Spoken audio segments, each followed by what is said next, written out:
नमस्ते बच्चों। आज हम लोग पढ़ेंगे क्लास 6 की साइंस बुक जो बिहार बोर्ड की है और नई सिलेबस पे आधारित है और इसका नाम है जिज्ञासा। इसके अंतर्गत हम लोग आज पढ़ेंगे इसका अध्याय 2 जिसका नाम है सजीव जगत में विविधता। तो बच्चों, जैसा कि आप लोग जानते हैं कि पिछले वीडियो में हम लोगों ने इस चैप्टर को शुरुआत कर लिया था और कुछ टॉपिक्स को पढ़ा था। तो पिछले वीडियो में हम लोगों ने पढ़ा था जो कैसे पौधे और जंतुओं का हम लोग जो है वर्गीकरण कर सकते हैं, किस किस आधार पर हम लोग उसको बांट सकते हैं, इन सब चीज़ों के बारे में हम लोगों ने पढ़ा था। आज हम लोग पढ़ेंगे, आज का टॉपिक है पौधों के समूह कैसे बनाएं। तो जैसा कि किताब में दिखा रहा है, कर रहा है जी, जो आपने देखा कि पौधे में उसके तने, पत्तियों, फूलों इत्यादि से संबंधित विशेषताओं में विभिन्नता होती है। मतलब पिछली जो कक्षा थी उसमें हम लोगों ने पढ़ा था कि पौधों में विभिन्नता जो है उसके तने के आधार पर होती है, पत्तियों के आधार पर, फूलों के आधार पर, इन सब में जो है विभिन्नताएं पाई जाती हैं। और पौधे में जो है विभिन्नता उसके तने की मोटाई पर, पौधे की ऊंचाई पर, तने की कठोरता पर, इन सब आधार पर भी जो हम लोग उसका वर्गीकरण कर सकते हैं। जबकि जो है पेड़ों की पत्तियां, आकृति, उसका रंग, आकार और व्यवस्था जो है भिन्न भिन्न होती हैं। आपने पिछले क्रियाकलाप 2.3 में जो है पौधे की उपयुक्त किसी एक विशेषता के आधार पर पौधे का समूह बनाने का प्रयास किया था। तो इसी आधार पर जो है बच्चों यहाँ पर कह रहा है जो क्रियाकलाप 2.4 में आइए समूह बनाएं। इसमें क्या कह रहा है, जो आइए कुछ अन्य रोचक अवलोकनों के लिए एक बार पुनः प्रकृति की सैर पर चलते हैं। विभिन्न पौधों की ऊंचाई को ध्यानपूर्वक देखिए। क्या ये सभी पौधे आपसे छोटे हैं या आपके बराबर ऊंचाई के हैं अथवा आपसे अधिक ऊंचे हैं? तने का रंग भूरा है या हरा है? मतलब यहाँ पर जो है, यहाँ पर कुछ टॉपिक्स दिए गए हैं जिनके आधार पर जो हम लोगों को समूह बनाना है और ये क्रियाकलाप करना है। तो इस तरह से बच्चों ध्यान से देखिए, जो तालिका 2.3 में जो है क्या लिखा हुआ है, ऊंचाई और तने की प्रकृति के आधार पर पौधों का समूह। यहाँ पर जो है कुछ पौधों का समूह बनाया हुआ है और उसको ऊंचाई और उसके तने की प्रकृति के आधार पर उसको बांटा गया है, समूह बनाया गया है। तो यहाँ पर तालिका में जैसा कि कुछ पेड़ों का, पौधों का नाम दिखा हुआ है, तो हम लोग देख रहे हैं जो क्रम संख्या पहले क्रम पर जो है आम का नाम लिखा हुआ है। तो आम का पेड़ जो है उसकी ऊंचाई जो है ऊंचा होता है और उसके तना जो है भूरा होता है और तना कठोर होता है और क्या होता है, मोटा भी होता है। आम का तना जो है हम लोग जानते हैं जो मोटा होता है। और शाखाओं का प्रकटन जो है, आम के पेड़ में शाखाओं के प्रकटन जो है तने की ऊंचाई पर होती है। तो तने की ऊंचाई पर वाले कॉलम में जो है हम लोग हाँ लिखेंगे। फिर पादप समूह का नाम में जो है वृक्ष लिखा हुआ है। हम लोग जानते हैं जो आम का पेड़ जो है वृक्ष होता है, बड़ा पेड़ होता है, तो इसलिए यहाँ पर इस कॉलम में जो है वृक्ष लिखा हुआ है। दूसरे पौधे के में जो है गुलाब का नाम लिखा हुआ है और गुलाब का जो ऊंचाई होती है, गुलाब के पौधे की ऊंचाई जो है मध्यम ऊंचाई का पौधा होता है गुलाब का पेड़। उसके तने की प्रकृति जो है भूरा होता है और कठोर होता है, लेकिन गुलाब का जो तना होता है वह पतला होता है। और गुलाब के पेड़ में जो है शाखाओं का प्रकटन हम लोग देखते हैं जो भूमि के निकट होता है।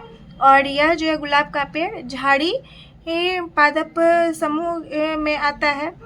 इसी तरह से कुछ और एग्जाम्पल्स आप लोगों को देना है। कुछ वृक्ष के भी आप दे सकते हैं, झाड़ी के दे सकते हैं या शाक के दे सकते हैं। तो शाक में आप लोग टमाटर, पालक, जो थोड़े छोटे छोटे पौधे होते हैं उसका नाम आप लोग शाक की श्रेणी में डाल सकते हैं। झाड़ी में गुलाब देख रहे हैं, उसी तरह से और गुड़हल हो सकता है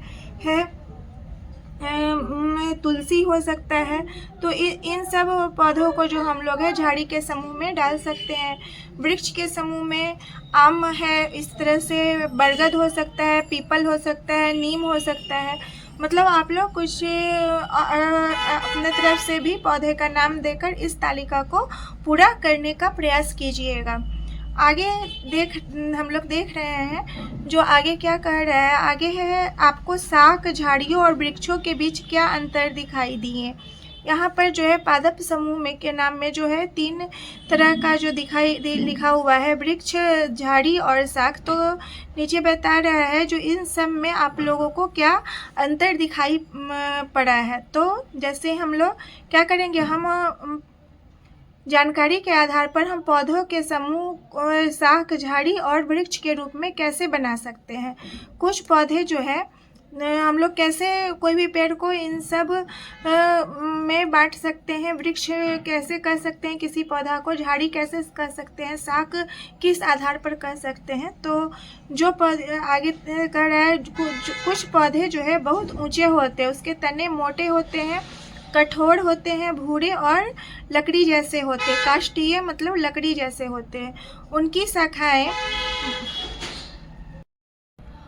उनकी शाखाएं जो है भूमि से दूर तने की कुछ ऊंचाई से निकलना आरंभ होती है। ऐसे पौधे को वृक्ष कहा जाता है। मतलब जो पौधे जो है ऊंचाई लिए हुए रहते हैं, उनकी जो पत्तियां होती है, शाखाएं होती हैं, जमीन से भूमि से ऊंचाई पे होती हैं, तने जो है उसके मोटे होते हैं, लकड़ी की तरह होते हैं। तो ऐसे पौधों को जो है हम लोग वृक्ष कहते हैं। जैसे कि उसके एग्जाम्पल्स में हम लोग आम का पेड़ कह सकते हैं, नीम का पेड़ कह सकते हैं, बरगद का पेड़ को वृक्ष के श्रेणी में हम लोग डाल सकते हैं। यहाँ पर कुछ पौधे का चित्र भी दिया गया है। यहाँ एक गुलाब का पेड़ का चित्र दिया है जिसके नीचे लिखा हुआ है झाड़ी, जो कि ऊपर एग्जाम्पल में भी हम लोग देखे थे तालिका को भरते समय। दूसरा है शाख की श्रेणी में जो है एक टमाटर के पौधे का फोटो दिया हुआ है। तो इस तरह से हम लोग समझेंगे जो शाख जो है क्या होता है, छोटे छोटे जो पौधे होते हैं उनको शाख की श्रेणी में डाला जाता है। इस तरह से बच्चों हम लोग जानेंगे आगे जो झाड़ी किसे कहते हैं और शाख किसे कहते हैं। तो झाड़ी जो है कुछ पौधों के ऐसे भी तने होते हैं जो वृक्षों की तरह जो है ऊंचे नहीं होते हैं। प्रायः इस प्रकार के पौधों के अनेक भूरे रंग के काष्ठीय तने होते हैं। मतलब तना जो है लकड़ी जैसा होता है लेकिन मोटा नहीं होता है, वृक्ष की तरह पतला तना होता है, और जो भूमि के निकट से शाखाओं के रूप में निकलते हैं। और जो है वैसे जो झाड़ी वाले पौधे होते हैं वो उनके शाखा जो है जमीन से बहुत ऊपर जाके नहीं निकलते हैं, जमीन के नीचे ही निकलते हैं। इसके तने जो है कठोर होते हैं लेकिन वृक्ष के तने की तरह मोटे नहीं होते हैं। तो ऐसे पौधों को जो है क्या कहा जाता है, तो ऐसे पौधे को झाड़ी कहा जाता है। और झाड़ी के उदाहरण में हम लोग गुलाब का पौधा को रख सकते हैं, तुलसी के पौधा को रख सकते हैं, गुड़हल के पौधा को रख सकते हैं। ये सब पौधा जो है मेहंदी के पौधा को रख सकते हैं। ये सब पौधा जो है झाड़ी के उदाहरण में आता है। और नीचे है कुछ पौधे आकार में छोटे होते हैं। अब कुछ ऐसे भी पौधे होते हैं जिनका आकार जो है बहुत छोटा होता है, उसके तने जो है कोमल होते हैं और हरे होते हैं। इन्हें जो है क्या कहा जाता है, तो इन्हें शाख कहा जाता है। उदाहरण के लिए टमाटर हो गया, पालक हो गया, ये सब जो है शाख की श्रेणी में ऐसे पौधे आते हैं। अब है कुछ पौधे ऐसे भी होते हैं जिनके तने दुर्बल होते हैं और उनको ऊपर चढ़ने और बढ़ने के लिए सहारे की आवश्यकता होती है। तो ऐसे पौधे को जो है आरोही लता, और जिसको इंग्लिश में हम लोग क्लाइंबर के नाम से जानते हैं, कहा जाता है। जिस पौधे को ऊपर चढ़ने के लिए सहारे की जरूरत होती है उनको क्लाइंबर कहा जाता है। ऊपर चढ़ने वाले पौधे को क्लाइंबर कहा जाता है। और जो कुछ ऐसे भी पौधे होते हैं जो भूमि पे लतड़ते हैं, तो इन ऐसे पौधे को क्रीपर कहा जाता है। और हिंदी में क्रीपर को हिंदी में विसर्पी लता कहते हैं। आगे है जो ऐसी कौन सी अन्य विशेषताएं हो सकती है जिनके आधार पर आप पौधे के विभिन्न समूह बना सकते हैं। आइए एक और क्रियाकलाप के माध्यम से जानने का प्रयास। तो क्रियाकलाप 2.5 में जो है कह रहा है आइए तुलना करें। इसमें 2 पॉइंट दिया गया है। जो पहला है, प्रकृति के सैर के समय आपके द्वारा एकत्रित किए गए विभिन्न पौधों की पत्तियों को देखें। अब जब मैं पिछले पाठ के पिछले भाग में जब हम लोग को कहा गया तो प्रकृति के कुछ बच्चे जो है प्रकृति के सैर के लिए गए थे, तो उस समय जब वे बच्चे जो है हम विभिन्न पौधों की पत्तियों को देखे थे, उनका अवलोकन किए थे, तो उन पत्तियों को फिर से देखना है, निकालना है। क्या आपको इन पत्तियों की आकृति और संरचना में भिन्नता दिखती है? और उस विभिन्न पौधों की पत्तियों जो है उनका संरचना देखना है, उनकी आकृति को देखना और उसमें पाई जाने वाली विभिन्नताओं को का भी अवलोकन करना है। यहाँ पर चित्र के माध्यम से जो है 3 पौधे की पत्तियाँ दिखाई गई हैं, जिसमें कि पहला है गुड़हल की पत्ती, दूसरा है केले की पत्ती और तीसरा है घास की पत्ती को दिखाएगा। और तीनों की पत्ती की संरचना जो है अलग अलग है। जैसे कि गुड़हल की पत्ती को देखें तो इसकी संरचना जो है जालिका रूपी है, सिरा विन्यास युक्त है। जालिका रूपी सिरा है, इसका जो है पत्ता जो है जालिका रूपी है, मतलब बहुत ही महीन जाल की तरह इसका पत्ता की संरचना है। अब केले की पत्ती को ध्यान से देखिए तो इसमें हम लोग देख रहे हैं जो इसका पत्ती का जो संरचना है वह है समांतर सिरा विन्यास युक्त। ये एक दूसरे के सामने सामने सिरा विन्यास इसका हुआ है। केले की पत्ती का जो है कैसा होता है तो समांतर सिरा विन्यास होता है, और घास के पत्ती का जो है इसका समांतर सिरा विन्यास युक्त है। ये भी घास के जो है ये भी ध्यान से अगर हम लोग देखेंगे तो घास की पत्ती का भी जो भी होता है वो भी समांतर, मतलब एक दूसरे के नज़दीक और समान भागों में जो है यह इसका सिरा विन्यास रहता है। आप पौधे की पत्तियों पर पतली रेखाएं देख सकते हैं। इन पतली रेखाओं को सिराएं कहते हैं। जितनी भी रेखाएं हम लोग देख रहे हैं इनको सिराएं कहा जाता है। सिराओं द्वारा दर्शाए गए पैटर्न को सिरा विन्यास कहा जाता है। और ये जो पैटर्न है मतलब समांतर सिरा और जालिका रूपी सिरा, इनको सिरा विन्यास कहा जाता है। जो चित्र आपको चित्र 2.4 और क में और 2.4 के ख में दिखाई गई पत्तियों में सिराओं में क्या अंतर दिखाई देते हैं। यहाँ 2.4 के क में और ख में क्या अंतर दिखाई दे रही है उसका अवलोकन करना है। तो ये जालिका रूपी है और यह जो है समांतर सिरा विन्यास है। आप कुछ पत्तियों में मोटी मध्य सिरा के दोनों और सिराओं का एक जाल जैसा पैटर्न देख सकते हैं। जैसा कि पहले ही मैंने आपको बताया है, जो इसमें जो है एक बीच से एक मोटा सिरा जाता है। इस पैटर्न को जो है जालिका रूपी सिरा विन्यास कहा जाता है। उदाहरण के लिए गुड़हल की पत्तियां हैं। इस सिरा विन्यास के पैटर्न को प्रदर्शित करती आप देख सकते हैं कि कुछ पत्तियां में सिराएं जो है समानांतर चढ़ती हैं। इस पैटर्न को क्या कहा जाता है? समांतर सिरा विन्यास युक्त कहा जाता है। उदाहरण के लिए केले की और घास की पत्तियों की पत्तियां जो है समानांतर सिरा विन्यास को प्रदर्शित करती है। जो चित्र जो है 2.4 के ख में और ग में दिखाया जा रहा है। आगे है जो क्या आपको लगता है कि पौधे में पाए जाने वाले सिरा विन्यास के आधार पर पौधों के समूह बनाए जा सकते हैं। आइए अब पौधों के जड़ों के बारे में, अभी तक हम लोगों ने पौधे के तने पत्तियों के बारे में जाना, अब हम लोग उसके जड़ के बारे में समझेंगे। जो पौधे के जड़ के आधार पर कैसे उनका वर्गीकरण किया जाता है। तो जड़ों के बारे में जानने का प्रयास करेंगे। और क्या सभी पौधे की जड़ें एक समान होती हैं? क्या ये जड़ें एक जैसी होती हैं? ये सब जानने का हम लोग प्रयास करेंगे।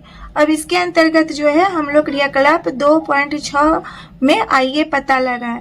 इसमें क्या है, जो आप किसी ऐसे खुले मैदान में जाइए जहां जंगली शाक और घास उग रहे हों। इस अभ्यास के लिए आप छोटे शाकों का उपयोग कर सकते हैं। खुरपी की सहायता से जड़ों को हानि पहुंचाए बिना कुछ भिन्न प्रकार के शाकों का सावधानी पूर्वक खोद कर बाहर निकालें। ये क्रियाकलाप आप लोग को करना है। जो पौधे को जो है बाहर निकालना है सावधानी पूर्वक, जो उनका जड़ जो है हानि ना हो, जड़ों को हानि ना हो। शाकों को निकालने से पहले आप मिट्टी को गीला करके ढीला कर सकते हैं। मिट्टी को गीली कर लीजिएगा, गीला कर लीजिएगा तो जड़ जो है आसानी से निकल जाएगा।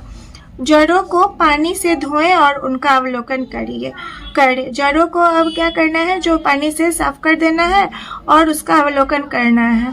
और अवलोकन के पश्चात शाक को दोबारा सुनिश्चित करें कि शाक लगातार जीवित रहे और वृद्धि करे। और अवलोकन के पश्चात क्या करना है, जो उस शाक को दोबारा लगाकर अच्छी तरह से लगा देना है, जिससे उस पौधे का जो पौधा जीवित रहे और वृद्धि कर सके।